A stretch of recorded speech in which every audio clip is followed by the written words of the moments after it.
that took place in and around Parliament all of last week.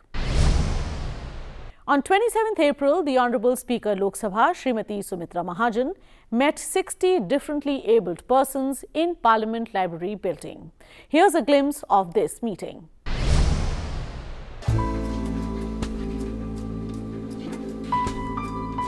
A 50-member delegation of persons with disabilities fitted with modern electronic artificial limbs from Gujarat, Madhya Pradesh and Maharashtra visited Parliament House. These people's life have been improved to the efforts of Yuvak Pratishthan, an NGO started in 1980 and inaugurated by Shri Atal Bihari Vajpayee, the former Prime Minister of India, under the Mission Limb for Life project, rehabilitation of persons with disabilities through modern electronic limbs in the mission of Dr. Kirit Somaiya, who is a Member of Parliament and President of Yuvak Pratishthan and has distributed artificial limbs to 250 people with disabilities till date.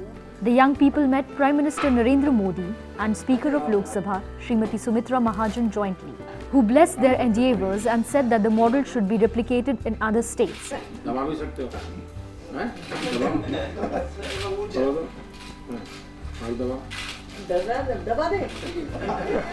Union Minister of Social Justice and Empowerment, Shri Thawar Chand Gehlot, and Ministers of State, Shri Krishna Pal Gujar and Shri Vijay Sampla were also present on the occasion. Accidents जो ज़्यादा करके होते हैं वो युवाओं के ज़्यादा, क्योंकि उनको जो गति भी ज़्यादा रहती है उनकी, मानसिक भी और दोनों, तो ज़्यादातर युवाओं के एक्सीडेंट होते हैं या छोटे छोटे बच्चों के। मेरे क्षेत्र में जैसे पतंग उड़ाते समय पतंग अटक जाता है और फिर जो इसको हाथ लगता है हाई टेंशन वायर को, या उसमें से होते हैं। ये ऐसी कई सारी चीज़ें होती हैं और पूरा जीवन जैसे लगता है अंधेरा में। अब ये काम एक हमारे किरीट सोमैया जी जो सालों साल से कर तो रहे थे और भी लोग कर रहे थे, मगर ये आधुनिकता जो उसमें आ गई, और मुझे मालूम है प्रधानमंत्री जी के मन में हर आधुनिक चीज़ के प्रति कि कुछ एक क्रिएटिविटी टेक्नोलॉजी से जोड़ करके हो, और इसलिए आज ये एक छोटे से कार्यक्रम के लिए भी आए तो उनके लिए धन्यवाद तो देती हूँ। मगर हम सबके मन में जो आशा की किरण है कि आज की तारीख में वास्तव में इसकी कीमत, कोई भी टेक्नोलॉजी नहीं आती है तो कीमत तो ज़्यादा होती है। जो आत्मविश्वास इन थोड़े से लोगों के मन में है, अगर ये आत्मविश्वास देश का बढ़ता है तो जो बहुत बड़े बड़े काम हम आगे जाके करना चाहते हैं, ये काम में कहीं ना कहीं अच्छी सफलता मिलेगी। आमतौर पर ऐसा कहा जाता है कि अगर शरीर का कोई एक अंग कम होता है तो ईश्वर उसको एक्स्ट्रा ताकत देता है, एक नई प्रकार की ऊर्जा देता है ईश्वर, एक अलग प्रकार की समझ देता है,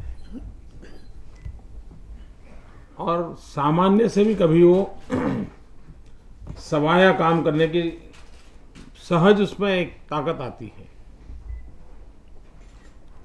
अब आपको दोनों अनुभव हो गया। जब आपके पास शरीर का एक अंग नहीं था तब आपने ईश्वर की दी हुई 1.25 गुना शक्ति का उपयोग किया। अब एक एक्स्ट्रा टेक्नोलॉजी से मिल गया, मतलब आपकी ताकत 1.5 गुना हो गई है।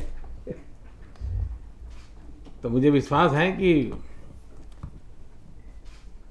इसमें सबसे बड़ा जो फर्क आता है वो साइकोलॉजिकल आता है। एक किसी को मिलते हैं तो लगता है भी हम नॉर्मल हैं, किसी का ध्यान भी नहीं जाता, तो एक कॉन्फिडेंस लेवल बहुत मनुष्य का रहता है कि भाई, वरना ध्यान जाता है यार मैं मिलने जा रहा हूँ, वो हाथ मिलाने के हाथ लंबा कर रहा है, मेरे पास तो है नहीं, मैं हाथ कैसे मिलाऊँ। तो एक मन में साइकोलॉजिकल एक बहुत बड़ा एक उलझन रहती है। इसके कारण वो बीत गया, वो चला गया।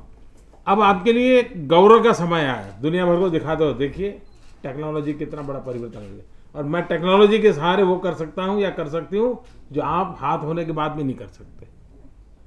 तो मैं समझता हूँ ये एक नया आत्मविश्वास जगाने के लिए इन साधनों का उपयोग औरों में भी आत्मविश्वास पैदा कर सकता है।